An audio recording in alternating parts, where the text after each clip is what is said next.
বিসমিল্লাহির রহমানির রহিম। দায়িত্ব নেয়ার ২ সপ্তাহ পর বিভিন্ন বিষয় নিয়ে জাতির উদ্দেশ্যে ভাষণ দিলেন অন্তর্বর্তী সরকারের প্রধান উপদেষ্টা ডক্টর মোহাম্মদ ইউনূস। সন্ধ্যায় দেয়া প্রায় আধ ঘণ্টার এই ভাষণের প্রথমেই ছাত্র জনতার আন্দোলনে নিহতদের স্মরণ করেন তিনি।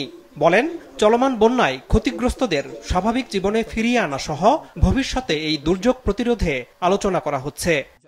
শান্তিতে নোবেলজয়ী এই অর্থনীতিবিদ বলেন, নির্বাচন কমিশন সহ প্রয়োজনীয় সংস্কার শেষে অবাধ, সুষ্ঠু ও অংশগ্রহণমূলক একটি জাতীয় নির্বাচন আয়োজন করা হবে।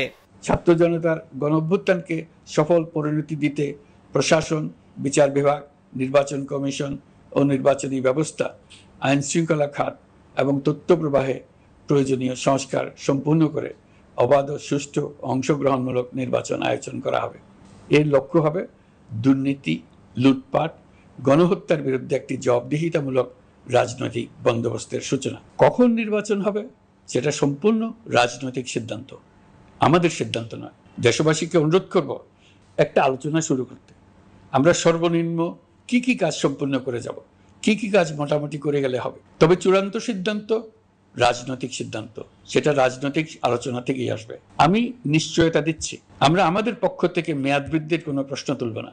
গেল ১৬ বছরের স্বৈর শাসনের কারণে অনেকেই দাবি দাওয়া প্রকাশ করতে পারেননি উল্লেখ করে প্রধান উপদেষ্টা বলেন, এখন সেই সুযোগ হয়েছে। তবে তা করতে গিয়ে রাষ্ট্রের গুরুত্বপূর্ণ কাজ যেন বিঘ্নিত না হয় সেদিকে নজর দেওয়ার অনুরোধ জানান তিনি। প্রতিদিন সচিবালয়ে, আমার অফিসের আশেপাশে, শহরের বিভিন্ন স্থানে সমাবেশ করা হচ্ছে। গত ১৬ বছরের অনেক দুঃখ কষ্ট আপনাদের জমা আছে, সেটা আমরা বুঝি। আমাদের যদি কাজ করতে না দেন তাহলে দুঃখ ঘোচানোর সকল পথ বন্ধ হয়ে যাবে। আপনাদের কাছে একান্ত অনুরোধ, আমাদের কাজ করতে দেন। আপনাদের যা চাওয়া তা লিখিতভাবে আমাদেরকে দিয়ে যান। আমরা আপনাদের বিপক্ষ দল নয়। আইনসঙ্গতভাবে যা কিছু করার আছে আমরা অবশ্যই তা করব, কিন্তু আমাদেরকে ঘেরাও করে এই গুরুত্বপূর্ণ দিনগুলোতে আমাদের কাজে বাধা দেবেন না। ডক্টর ইউনূস দৃঢ়তার সাথে বলেন, দেশকে আর পুলিশি রাষ্ট্রে পরিণত হতে দেয়া হবে না। শেখ হাসিনা সরকার আইন শৃঙ্খলা বাহিনীকে ব্যবহার করে গুম হত্যা চালিয়ে যে কলঙ্ক তৈরি করেছে তা থেকে বাহিনীকে মুক্ত করা হবে। দেশপ্রেমিক সেনাবাহিনী, পুলিশ, বিজিবি, র্যাবকে গুম, নির্যাতনের কাজে লাগিয়ে তাদের কলঙ্কিত করা হয়েছে। তারা দেশের গৌরব। তাদেরও কিছু অতি উৎসাহী সদস্যের কারণে পুরো বাহিনীকে আমরা কলঙ্কিত দেখতে চাই না। আমরা অপরাধীদের চিহ্নিত করতে চাই এবং তাদের শাস্তি দিতে চাই, যেন ভবিষ্যতে কারো হুকুমে দেশপ্রেমিক কোনো বাহিনীর, পুলিশের, র্যাবের কোনো সদস্য হত্যাকাণ্ড, গুম ও অত্যাচারে জড়িত হওয়ার সাহস না করে।